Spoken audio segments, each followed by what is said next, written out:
Yes, hello everyone. Good evening, good evening, good evening. Thank you all so much for joining me tonight. I am Noelle Figueroa, aka the Anointed Pen, and this is season 3, episode 1 of the P.W.P Sessions podcast. I'm very excited tonight to start off a whole new season, and I'm grateful for the opportunity to interview yet another not only awesome poet in their own right, but they're also an event host. But we're going to get into the details of that. It's with none other than Aurelia, also known as Golden Light Poetry. And just going to do a brief introduction before we dive right into the conversation. So as I share my screen, for those that are not already familiar, the P.W.P Sessions podcast, or the Poets for Purpose Sessions podcast, is a podcast where I conduct interviews with new or established authors of poetry, as well as rappers or MCs, feature a performance of their work, along with an audience Q&A session. I am Noelle Figueroa, the poet, also known as the Anointed Pen. I am a poet, author, blogger, workshop facilitator, and event host, and I am the creator of the P.W.P Sessions. Now, tonight's guest is Golden Light Poetry, aka Aurelia Luciano. She is Golden Light Poetry on Instagram. She is a Dominican-American poet that writes about her life experiences as a millennial, Black, and Latinx woman. Aurelia goes by the alias Golden Light Poetry, as both her first and last name translate to a golden light.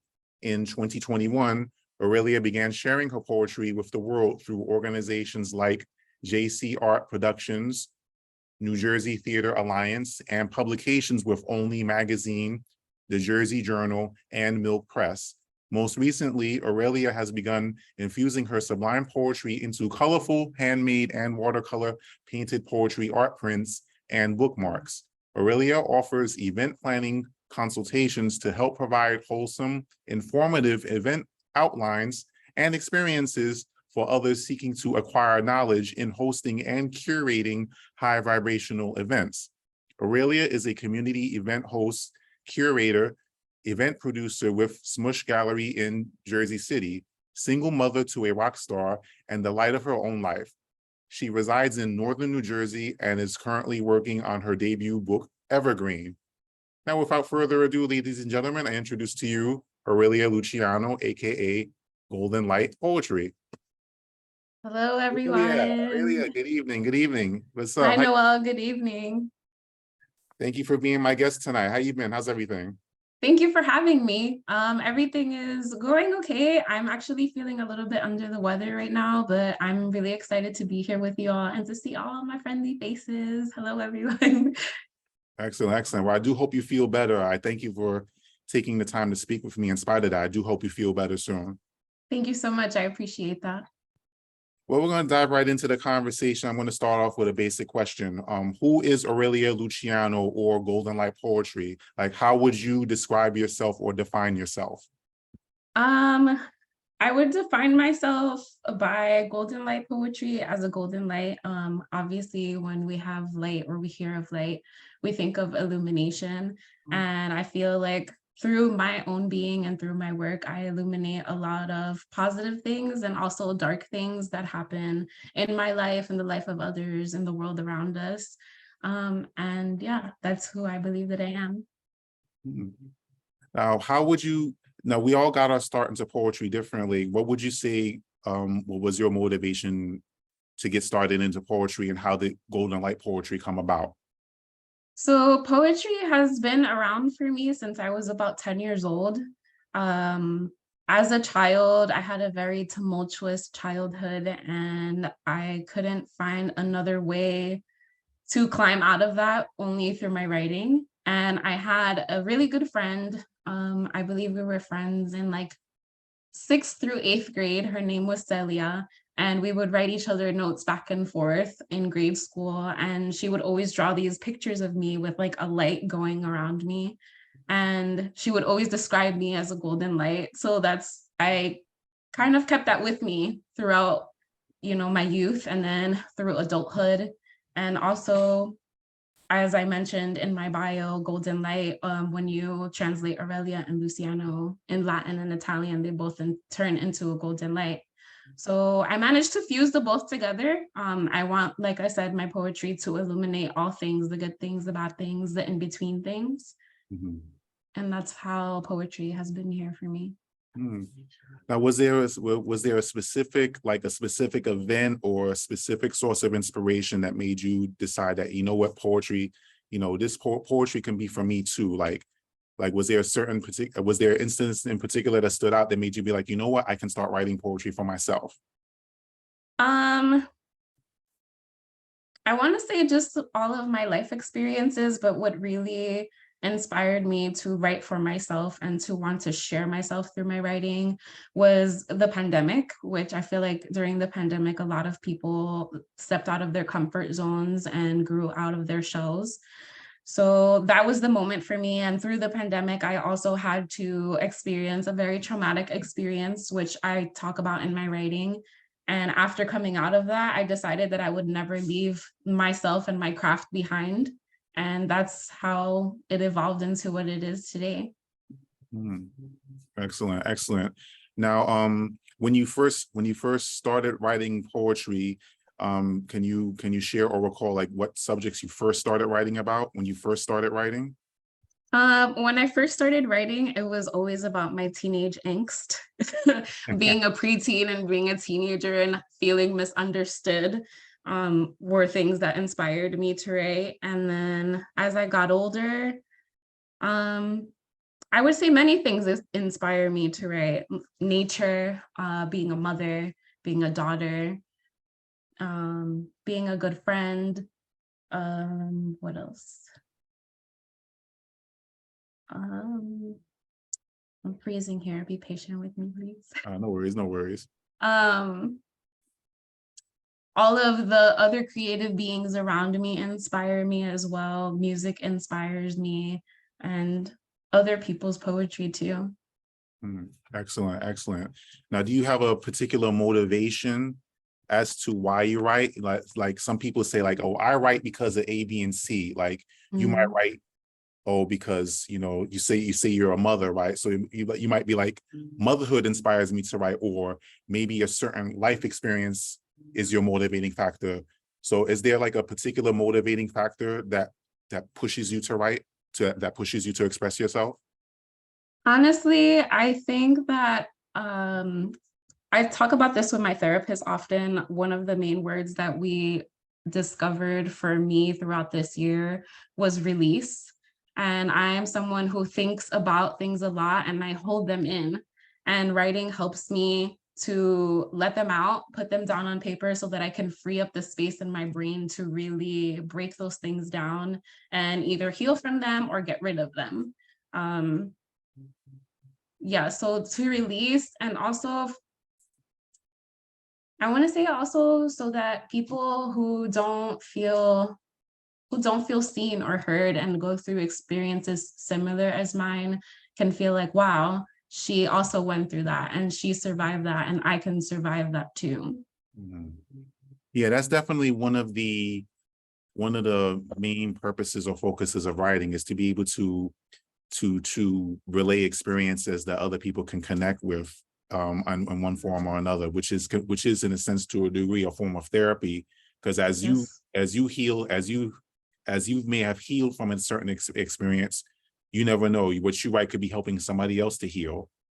So which forms a connection with other people, maybe not necessarily other poets, but people in general. It could be, your writing could be an avenue of healing and release, which is definitely a good thing. Right, that's correct. And it's just very not only healing, but to transmute those experiences and share them with other people. And lately, a lot of people have been connecting with my work in person to the point of tears, which I've never experienced before, like someone connecting with my words so much that it's moving them deeply and emotionally. So I enjoy that very much. Not that they have the tears, but that they feel me and they understand me and they see me and the words that I'm speaking. Yeah, definitely, definitely. And I can attest to that. I've witnessed your performances of your work, and you definitely have have a presence with that strikes a chord with people, depending on what you're talking about. You do have, your words definitely have value and meaning. Which brings me to my next question. Is there a particular person or a thing that you would give credit to that helped you to develop your skills as a writer? I feel like there's not just one person. I kind of I went through my bookshelf um, because I am inspired by a lot of other poets, and most of them are very contemporary, so very recent writers and some writers that people may have never heard of. And also the poets in my community inspire me to write and to write better every single time I hear them. A couple of those people that I can name are Raina Biddy is one of my favorite poets. Jania Aiko is a really good poet. There's Lynn Patterson. Um, I have a friend, Irene, who wrote their first book. And there are other poets like Hatris and Elizabeth Acevedo. And there's some of those poets as well in this room, like Benedicto and Buttered Roll, have really, when they put their work out for everyone to share, it is so moving that everyone leaves the room with something. We take something away from one another and we help each other to elevate our work. And I feel like, yeah, they're not very popular poets, all of them, but in my community and they're in my vicinity, they're always around me and they inspire me to be better. Yeah, that's what's up. Yeah, I could definitely attest to Buttered Roll and Benedicto and Hatris. I've experienced their work. Definitely on So point. good. I Yes. consider them to be, inspirational to me as well. Now, out of all the subjects that you write about, do you have a particular topic or subject that you like writing about the most? Hmm. I'm going to be very cliche and say that I love to write about love the most. And not just only in a romantic sense, but in a familial sense and platonic love. All kinds of love is very inspirational to me. I consider myself to be a really big lover girl. And it's one of my favorite topics to write about. Awesome, awesome. Now let's dive into your hosting and event curating. Yes. At what point did you decide to take that next step to curate your own events and experiences? I decided to take the next step at the same time that I was exploring sharing my poetry. So when I started my Golden Light Poetry page on Instagram, which is almost 3 years ago in January, I knew for a really long time that I wanted to be an event planner. So all through the pandemic, I would go to like book boxes and find anything that I could, like event planning for dummies, and I would learn as much as I could on my own so that eventually I could tie in my poetry and the event planning together. But it's always been something that I'm very passionate about, especially like birthday parties for my daughter were always that one time a year that I could go all out and really show the world like this is a celebration. I want you to come and I want you to enjoy it. And that developed into my open mics, which have turned into what they are now. Mm. Excellent, excellent. And what about books? Do we see any books in your future? We absolutely see a book in our future. I'm working on my first poetry book, which is titled Evergreen. I'm about 80 pages in, and it is, I don't want to call it a labor of love, but definitely it is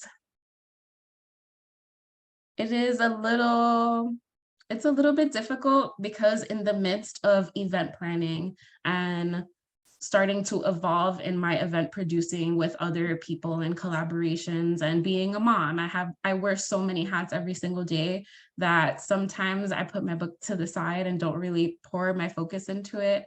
But I'm hoping within the next year, because we have a good momentum going, within the next year, I will have my book done. Excellent. Congratulations. That's a Thank you. huge accomplishment. Now, do you consider this project to be self-published, or are you working with a publisher? I absolutely want to self-publish, but I also eventually want to go through a publisher, which I already have a publisher in mind. But I want to go the self-publishing route because I want to learn all of those ropes first, which I've taken endless self-publishing courses and have learned everything that I can. Now it's about really putting it into practice. So yeah, I'm taking the self-publishing route. Excellent, excellent. Now let's talk about representation for a minute, because I'm sure you've heard that word thrown around in different Yes. circles in some way, shape, or form. Now, in terms of you yourself as a poet, as a woman, taking all things into consideration, race, gender, religion, if it applies to you, all the things that make you who you are. How important would you say it is for you to make sure that you're representing yourself in your totality through your writing? I think that is extremely important because I want people to know who I am through my writing. I want them to, like, if they don't have the opportunity to get to know Aurelia as a person in real time, I want to be able to portray myself through my work. And representation is important to me in all of those different topics. I talk a little bit about, religion as to where it applies. Like, I'm very spiritual, but I'm also a Christian. And a lot of people don't know that about me, but I find a lot of things that tie those two things together and make me want to express and delve deeper into that.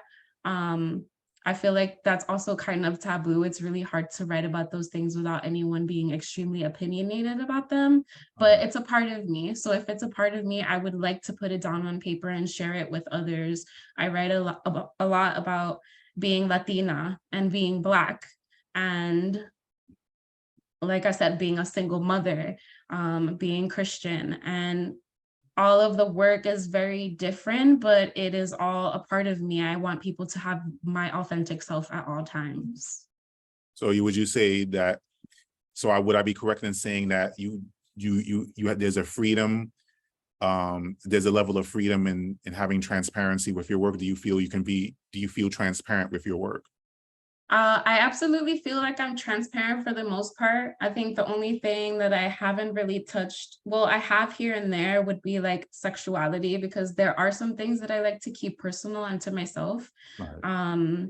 But I have touched on it like here and there. Some things I feel like maybe and it doesn't feel authentic after I say this, but there are some topics I feel that I would rather, write about them and keep them to myself, or write about them and save them for my book, as opposed to writing about them and sharing them at open mics, because I feel like whoever's going to read this will understand better than me having to just read this in a crowd and not being able to explain it. But yeah, I think I try to be my most authentic, transparent self. Excellent, excellent. So aside from the book that you have planned, are there any other projects or events that you're working on that you'd like to share with our audience? So for the month of October, I have, instead of just one open mic, we're having two open mics. The first one, it takes place October 14th at Lackawanna Coffee from 7 to 10 p.m. And we're going to be honoring Domestic Violence Awareness Month, which I am a survivor. So it is something that I like to celebrate yearly and allow other people to come out and tell their stories as well. And our second open mic is going to be something a little different. I'm working with the Friends of Spear Cemetery in Jersey City, and we're going to have an open mic at a cemetery, which is going to be fun. That's October 27th from 6 to 10, I believe. That's going to be different, but I've been crossing off a lot of different locations this year that I'm really, really proud about. So those are the upcoming events. And I also my work got picked up for an anthology that's coming out next year, and it is titled Greña, which in Spanish, it's kind of, I want to say like kinky hair. And there's a lot of other poets who talk about their experiences being Latina and having kinky or curly hair like mine. A good friend of mine, Diana Alejandrina, is working on putting that together, which I'm pretty excited about. And I do have some upcoming ideas, but they're freshly planted in my mind that to the point where I'm not comfortable sharing them yet, but I will be working on them throughout the holiday season. Well, that's awesome. Awesome. That's happy to hear that you have all that coming up in the pipeline. That's excellent. That's excellent. Yes, thank you so much. So now, ladies and gentlemen, this is the moment that I'm sure everyone in our audience has been waiting for. So as I share my screen, ladies and gentlemen, it is now time for Aurelia, aka Golden Light Poetry, take the mic. Now at this time, Aurelia, I like to give you space to do up to 5 poems. You don't have to do 5, but I like to give you space to do 5 poems, up to 5 poems, to give our audience an idea of, of your writing style and, and your poetry styles and content in general. So at this time, the floor is yours. Okay, I'm just trying to split my screen for myself so that I can read to you guys at the same time. This is exciting. 5 poems is a lot. All right, so I decided to start off with this one poem that I worked on at the end of last year. It ties into my religious beliefs and spiritual beliefs, and it is titled Bruja Turns Christian, which also blends into another poem titled God's Gift. And here goes. I've been told many times by the people that I love, but society's coven, that I cannot love, be of God, while embracing being a bruja. Herbs and crystals intertwined in the words, the rows, and the margins of the Bible. Make love to healing in our barrios with curanderas and brujos that wear crystals and beads as odes to their bodies and say the same prayers as me. 3 kings carry gifts on the date of both Mary and Jesus's birth. Gifts of gold, frankincense, and myrrh. A feeling that mirrors walking out of Rain and River Apothecary, feeling like I found the love of God inside white paper bags imprinted with gold-filled letters. Honored by carrying the weight of incense, cramp bark, and the chaste tree berries. Agua de Florida, and a small Ziploc filled with frankincense and myrrh to invite blessings and protection into our home.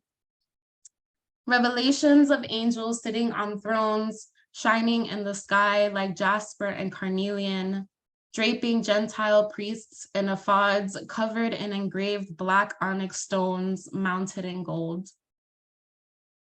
A reminder of what it means to be the true people of Israel, and somehow having Caribbean and African traditions, chanting and beating drums in your blood don't match. Tales of giving thanks to spirit, but it never being acceptable that you could talk to multiple spirits or the dead. Even knowing that Jesus had a multitude of words taken down from the cross. Tell them that he is risen. And the Italian man sitting in the pew speaks in tongues, languages unheard of. So when my sisters beat their drums across lands near and far, gyrating the curves on their bodies, chasing to be filled in overflow of the Espiritu, crying out in unison their worships at the sky, because isn't that where God resides? Isn't that what his people come to seek? To be whole, if just for a moment every Sunday, sitting next to your neighbor while lifting your hands to the Most High, moving your body to a rhythm only instruments can play, with the expectation of being filled with the Father, the Son, and the Holy Spirit. Running back to my childhood, nights when mommy put me on the subway, gallivanting all the way to Queens to honor queens with offerings, pouring life's fears and blocks into a room where God would be joining us not a moment too soon, before she lets her soul float away. Excuse me. An empty vessel to invite in patron saint Anaisa, declaring how intellectual you'll be in the future, how protected you are by the Lord above, with generations of cackles being born from the bellies of the ancestors before us. I've been told many times by the people that I love, by society's coven, that I cannot love, be of God, while embracing being a bruja, except that God shines a light through me, covers me and still loves me, no matter how much I smudge, no matter where I go with crystals in tow. You'd label me a new age witch, but God sent me a butterfly today because this morning I took an extra dose of doubt. Have this. Let me show you I love you. Just sit. Open your eyes. You are my child. I see purity within you, regardless of what you could or could not do. I've never experienced a love like this. Have you? Its yellow wings and black edges spread so wide, fluttering from time to time, causing you to glide so effortlessly, covering you in awe the entire time. A love so perfect, tinted windows for a peek into the soul. The ants crawl on me like an aged stump the Father has risen from the ground. Ancient roots grasp the earth, soil crumbling through its knuckles. Long before I decided to lay here on my bumblebee patterned blanket, all the answers whispered in between the branches, filled with dainty leaves. I am okay with sitting in warm winds today, for they mean I am alive, embracing every part of me because he made me perfect in his image. And because I choose to sit in silence, I can hear his gifts, the silencing of what should no longer sit in my heart. Thank you. All right, for the next one, we were talking a little bit about domestic violence. So I wrote this poem right after I experienced those 2.5 years, and then I went back to edit it for a feature that I had with Sure Things about a month or two ago. So this is the edited version. I'd been trying to put on 10 measly pounds for the past 2 tumultuous years. They wouldn't stay on because the pressures of being with you were causing me to wilt away, not to mention anxious attempts at surviving a pandemic. There were others like me, quarantined with lovers who loved with their fingers pressed deeply into already soft fruit, bruised nectarines. Habían otras, like me, that spoke up and out, pressing crescent moon nails into deranged skulls. Others lost their lives as soon as their shoes hit the pavement toward estrangement.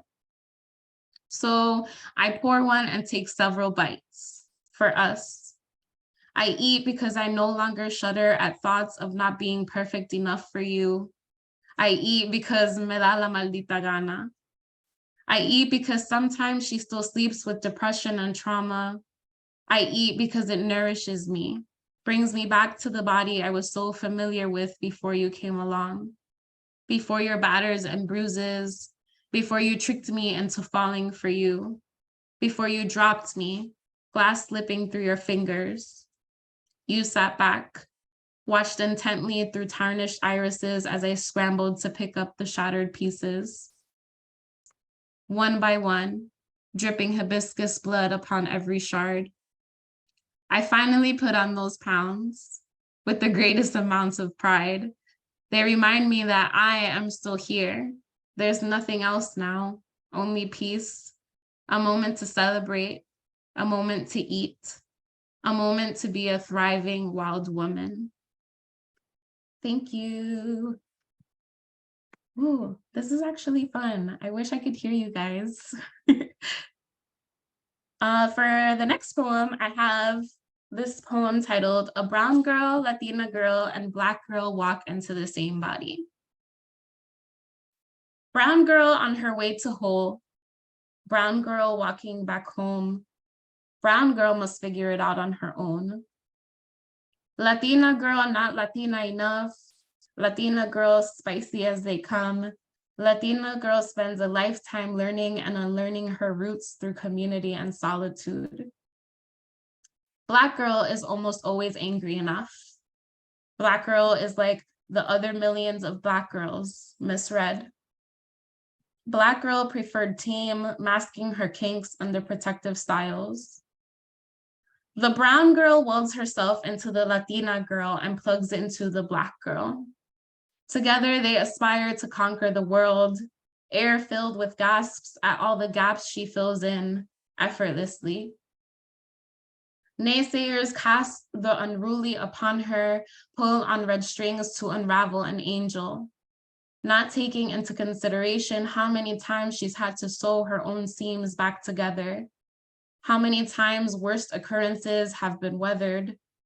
They walk into the same body, begging for reproductive justice, politely asking and telling men to keep their hands to themselves, raised to do the work on your own, because sometimes if you want things done right, you must do it yourself. They come in all shades, sizes, and that seems to intimidate the general public most. They prefer her in only one way: small doses, digestible, and very, very sweet. The cold way of the world teaches each one to embrace the opposite, to wear straight faces because a warm, sunny smile will attract the most vile, to test humans before they even enter our hearts to prove they deserve to stand here, hand in hand, wiggling bare toes in the sand, to measure every single step because risks may be worth it, especially pouring into what you adore the most, placing multiple eggs into countless baskets. It's just too risky to take a chance on yourself. They could never touch the first level of their dreams, so what makes her so different? We may be different, but we have desires to conceive. I am alive and well. Sound bowls christen Janae's voice to bring up each girl's frequency to higher planes, passing along the message to every being in their path. I am grateful. I am safe. It may be cruel here, yet it is also warm-hearted. There are angels everywhere. You'll know when you find them. I am everything I want to be. I have everything I need. Beautiful chorus reminds us through harmonies that we are all connected. We are creating worlds of kindness and creativity from our whole selves to spark inspiration and healing all around us. I see them in my reflections often.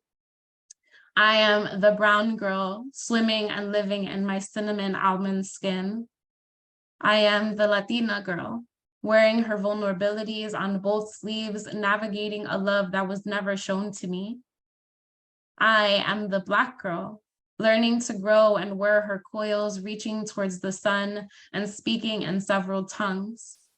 I am you, even if you don't look like me. We're on our way home. Thank you. Yes. Okay, we have two more. I'm gonna read for you Mi Cafecito Preferido, which just got picked up for the summer issue of Milk Press. Milk Press is in collaboration with the Poetry Society of New York. And this poem is really special to me because I love coffee and I love Bustelo. And a lot of you have heard it before, but it's still super good. So I want to share. I am in love with the sound that La Greca makes when she's ready for me. Gurgling over high heat, taste buds living in anticipation. First thing in the morning when I pack Gregorio Bustelo's grinds inside of her aluminum soul, inserted into 8 ounces of water because all the best things must be watered to grow and fill cups.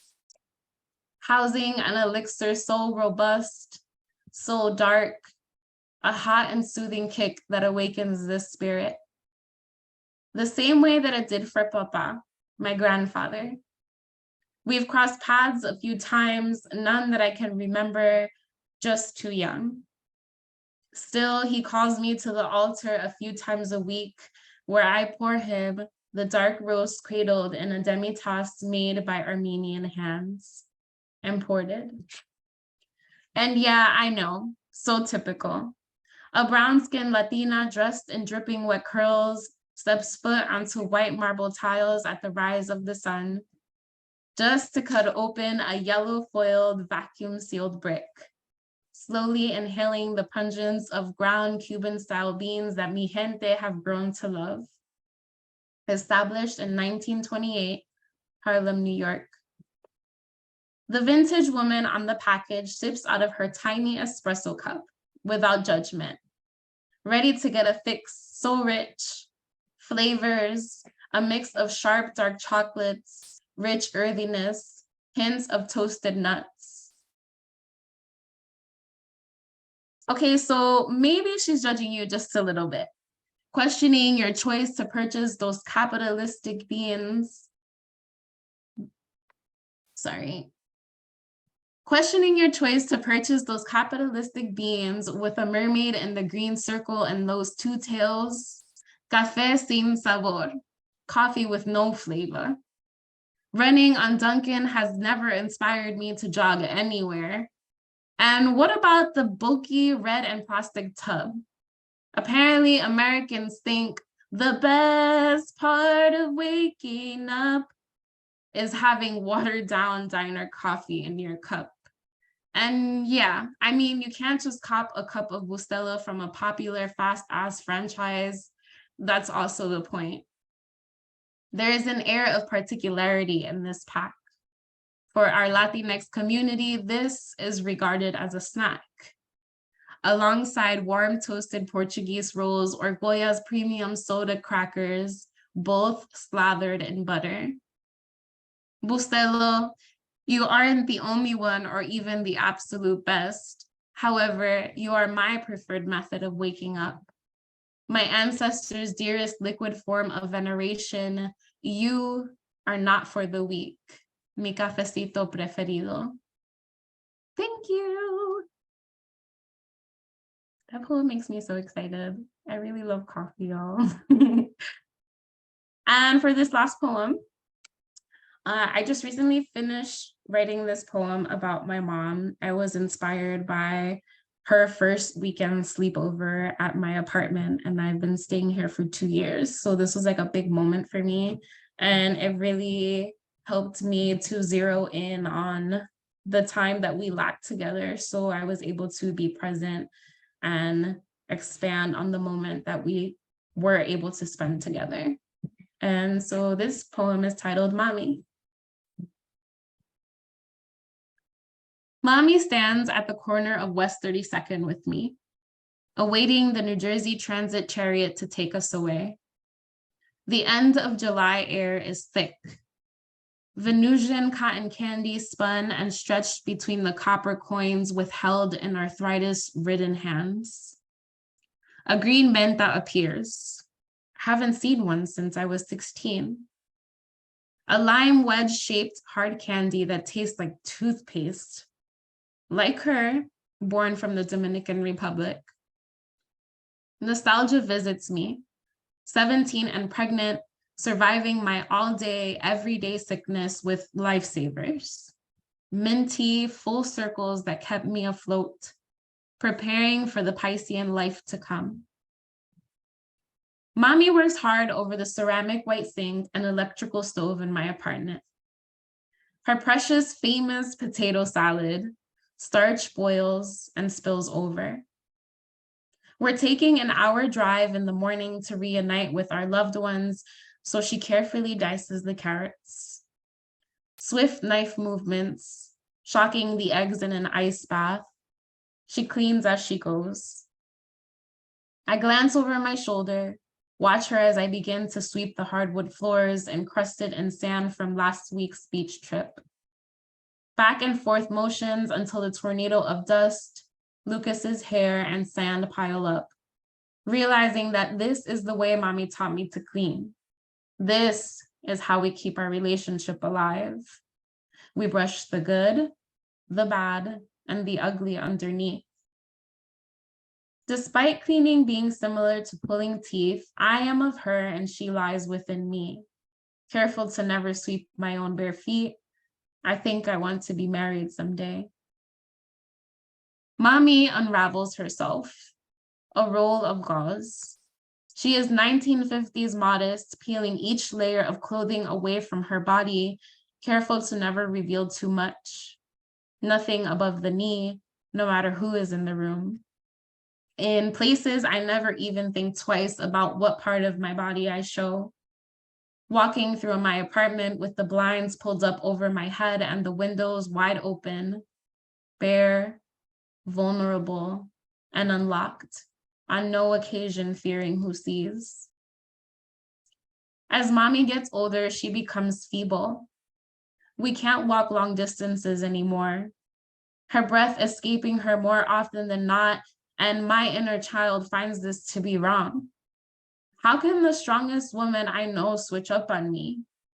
Teaches me to slow down, be vigilant, stand firmly nearby just in case vertigo decides to take her dancing. The opposite of what my inner youth knows. Mommy lets me walk her down to the bay, urging the gentle waves to sweep her away. Pebbles and stones at the edge just make this difficult, painful. We take our sweet time, holding hands with the generations of past and the future between our palms, careful not to slip. I left my bathing suit on land. I tighten my grip. Soon enough, the water folds up my shorts. The bumpiness lessens into soft pockets of underwater sand, and I let her go.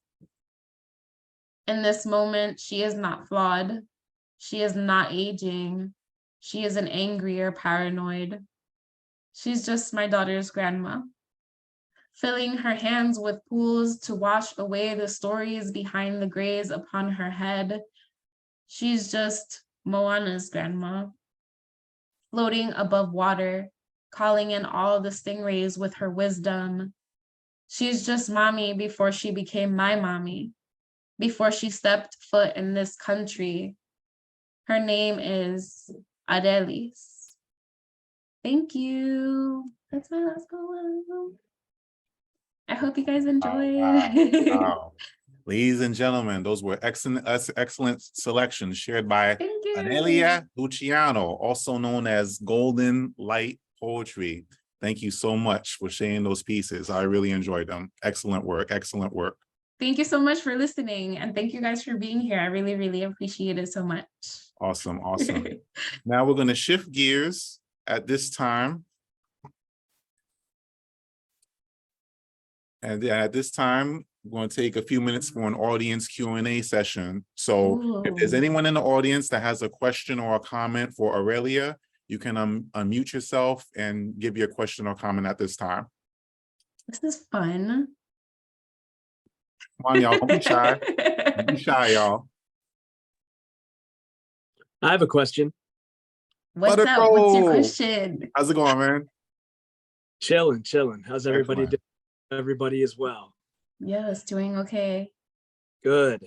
And I'm sorry if you covered this topic already. I didn't hear. But in terms of process, is there a specific location that you do most of your writing in?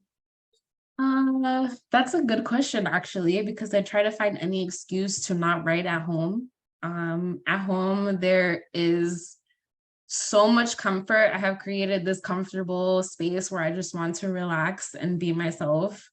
And it distracts me from getting through the process. So my favorite places to write are always other coffee shops. I try to find cute, quaint coffee shops nearby.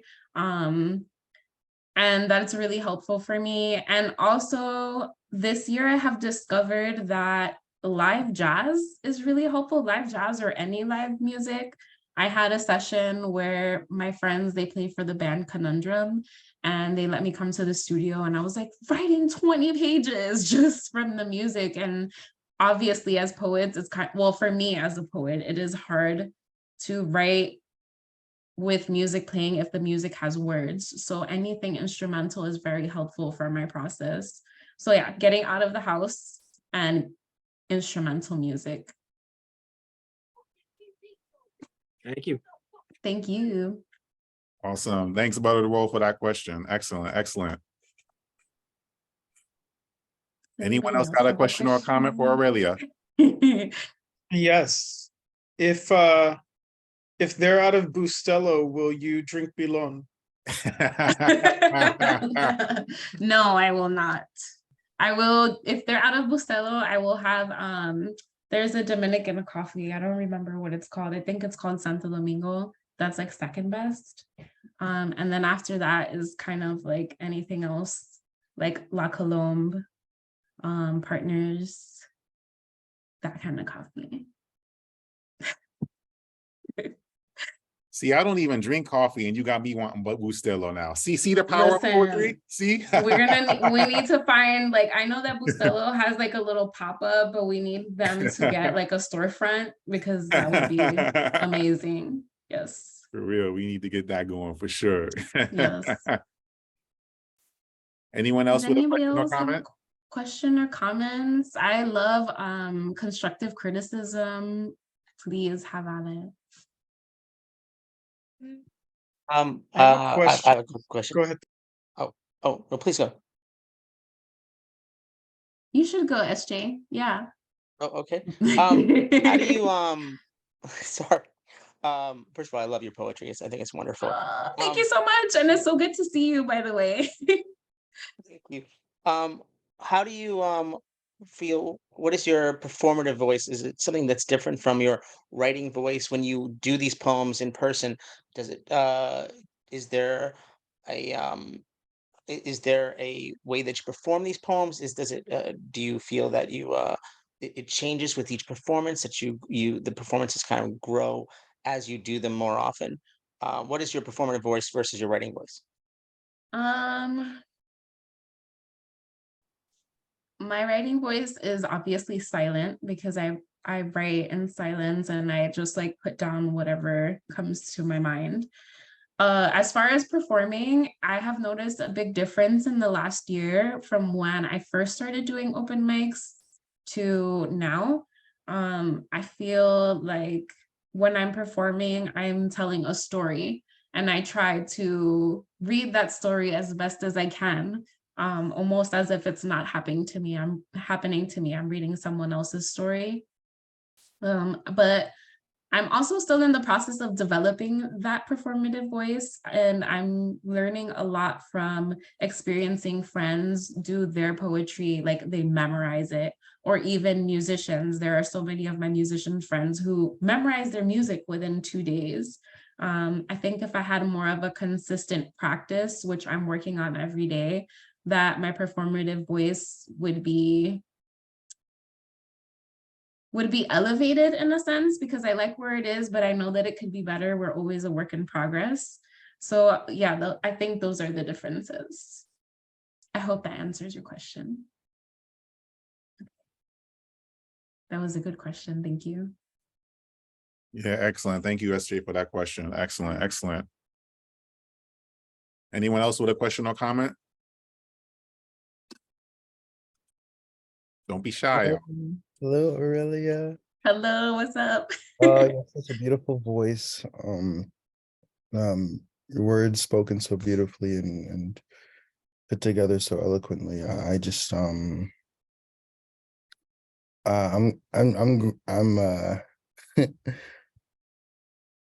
I'm curious as to when did you first find the spark for poetry in your life? And then what, I don't know, like what was it, a tough transition going from like being a writer to doing it more performatively? And yeah, so far, yeah, that's what I got. Okay, so I think you missed out for the first answer to the Oh, question, but yeah, I didn't. yeah, it's okay. So poetry has been something that I've been practicing since I was about 10 years old. And it was a way for me to express a lot of the negative things I was experiencing as a preteen and a teenager. It was a way for me to have a voice and not feel so misunderstood all the time. And it was also like my goth phase. We all know how we felt during that phase. I just needed to get it out and release it. And I didn't have anyone that I felt like I could confide in when I was younger around that time. So that's how I got into my poetry.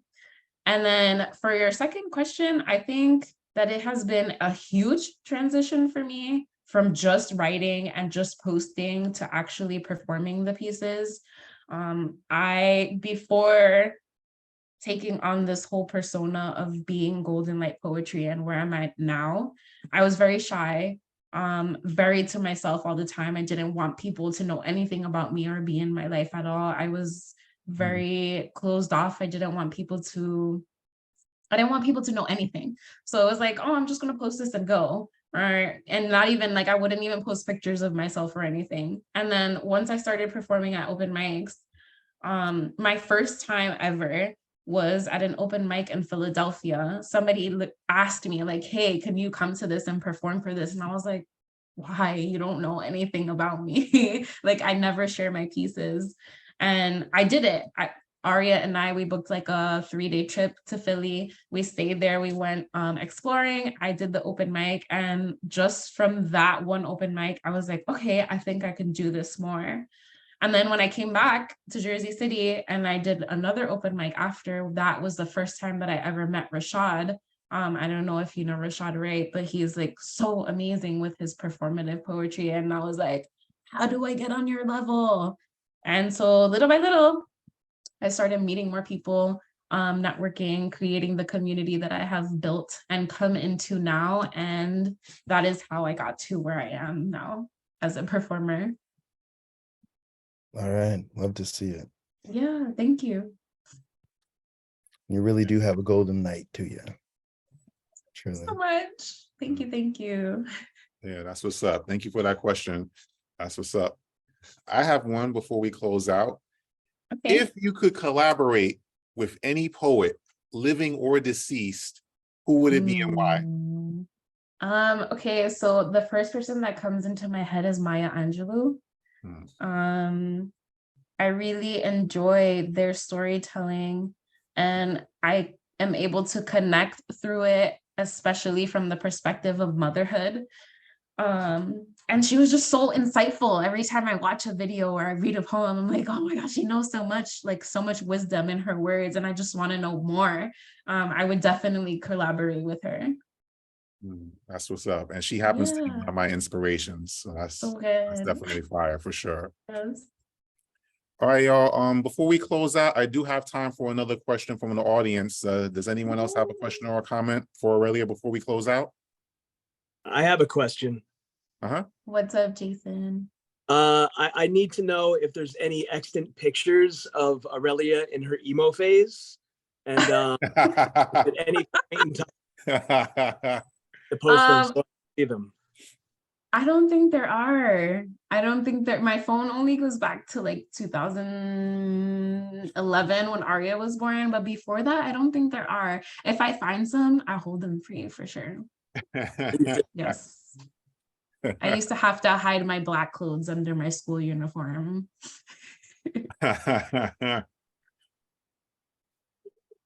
Excellent. Thank you guys so much for the questions. These were so good. Yeah, those are great questions. Thanks a lot, guys. Much appreciated. So as we close you. out, there's just one more thing that I need to do. And that is to say thank you. First of all, thank you to Aurelia, AKA Golden Light Poetry. Thank you so much for this awesome conversation, awesome poetry. I'm sure everyone can agree that you lit the mic tonight. Thank you. Powerful poetry, powerful imagery. It's just enjoyable poetry all around. And I wish you much success with your current endeavors, as well as anything you're planning to do in the future. Keep up the great work. Excellent Thank work. you so much, Noelle. I appreciate you. Thank you for taking the time out to do this. And I'm very excited. It's my first podcast, y'all. Yes. Ooh, that's what's up. You blazed it. You blazed it for your first one. That's what's Yes, up. thank you. Excellent. Excellent. Ladies and gentlemen, stay tuned for episode 2 of season 3, where I will be interviewing Mary Brancasio this Thursday at 8 p.m. So if y'all are free or know anyone who's free, feel free to tap into that episode coming up this Thursday, September 28th at 8 p.m. Eastern Standard Time. For more information about the P.W.P Sessions podcast or Poets for Purpose, you can call me at 646-372-6230 or email me at poetsforpurpose@gmail.com. Also, if you're interested in being interviewed on this podcast, you can use that same email address and set up something. All logos and flyers for the P.W.P Sessions podcast are designed by the awesome team at Eclipse Graphics, and you can find them on Instagram at @Eclipse Graphics NY. And lastly, for those of you interested in making a donation, you can do so through PayPal, Tap Media Man, Cash App, $Anointed Pen, or through Zelle utilizing my phone number.